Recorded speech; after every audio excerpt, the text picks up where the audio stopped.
How to reset iPhone. Resetting your iPhone to factory settings can erase your data. However, if you wish to retain your customized settings, it's recommended that you create a backup of your iPhone before resetting the settings to their default state. In case resetting the settings doesn't resolve an issue, you can restore your earlier settings from the backup.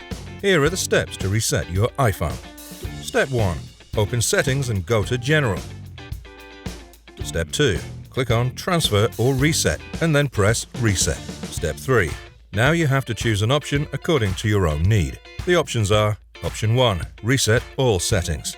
The reset process restores all settings to their original state, including network settings, location settings, keyboard dictionary, privacy settings, and Apple Pay cards.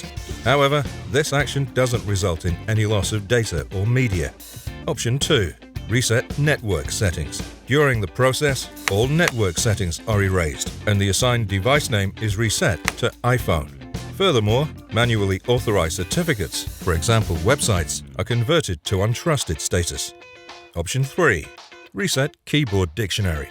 To include new words in the keyboard dictionary, you can decline the suggestions made by iPhone while typing. In case you need to reset the keyboard dictionary, it'll solely delete the added words and leave the rest of the dictionary intact. Option 4. Reset home screen layout. It'll reset the built-in apps to their original layout on the home screen. Option 5. Reset location and privacy.